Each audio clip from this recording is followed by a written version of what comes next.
संकष्टी चतुर्थीचे व्रत करत असाल तर रात्री उपवास सोडण्या अगोदर चंद्रदर्शन करायला विसरू नका। दर महिन्याच्या कृष्ण पक्षातील चतुर्थीला संकष्टी चतुर्थीचे व्रत केले जाते। यामध्ये गणपतीची विशेष पूजा केली जाते आणि रात्री चंद्रोदयानंतर अर्घ्य देऊन चंद्राची पूजा केली जाते। यानंतर उपवास सोडला जातो। चंद्राचे दर्शन आणि पूजा केल्यावरच संकष्टी चतुर्थीचे व्रत पूर्ण मानले जाते। त्यामुळे हे व्रत करणारे भक्त चंद्रोदय होण्याची वाट पाहत असतात। संस्कृतमध्ये संकष्टीचा अर्थ म्हणजे संकटातून मुक्ती किंवा अडथळे आणि प्रतिकूल काळापासून मुक्तता असा होतो। संकष्टी चतुर्थीच्या दिवशी श्री गणेशाची मनोभावे पूजा केली जाते। पौर्णिमेनंतर येणारी चतुर्थी संकष्टी चतुर्थी म्हणून ओळखली जाते। श्री गणेशाला विघ्न दूर करणारा म्हणजेच विघ्नहर्ता म्हणून ओळखलं जातं।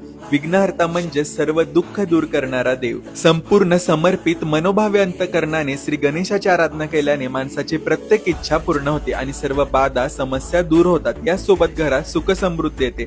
म्हणूनच गणपतीच्या चतुर्थी तिथीला संकष्टी चतुर्थी असे म्हणतात। या तिथीला भालचंद्र नावानेही गणेशाची पूजा केली जाते। या चतुर्थीमध्ये चंद्राचे दर्शन घेतल्याने गणेशाच्या दर्शनाचे पुण्य प्राप्त होते। या दिवशी स्त्रिया आपल्या मुलांच्या दीर्घायुष्यासाठी आणि यशासाठी उपवास करतात। तसेच श्री गणेशाच्या सेवेने सौभाग्य ऐश्वर्य वाढते आणि घर परिवारात येणाऱ्या अडथळ्यांपासून मुक्ती मिळते आणि रखडलेली कामे पूर्ण होतात। त्यामुळे गणपती बाप्पाच्या कृपेने जीवनात सर्व अशक्य कामे सहज पूर्ण होतात। या दिवशी उपवास करून श्री गणेशाची पूजा केल्याने कथा श्रवण केल्याने मनुष्याच्या सर्व मनोकामना पूर्ण होतात असे मानले जाते। या दिवशी गणेशाची विधिवत पूजा केल्याने गणराज प्रसन्न होतात आणि त्यांचा आशीर्वाद देतात। म्हणून श्री गणेशाला प्रसन्न करण्यासाठी हे व्रत चतुर्थीला पाळले जाते। संकष्टी चतुर्थीला श्री गणपती अथर्वशीर्ष संकटनाशन गणपती स्तोत्र गणेश अष्टोत्तर शतनामावली तसेच ओम गम गणपते नमः या मंत्राचा 108 वेळा जप करा।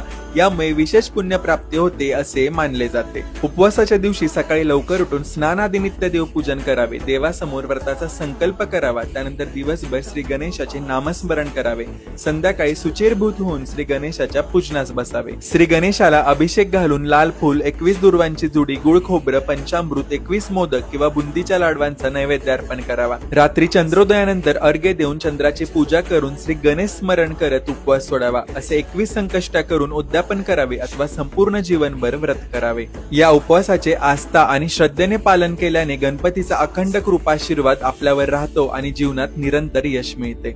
अशाच आध्यात्मिक माहितीसाठी आपल्या पेजला फॉलो करा। भेटूयात पुढच्या भागात। तोपर्यंत गणपती बाप्पा मोरया।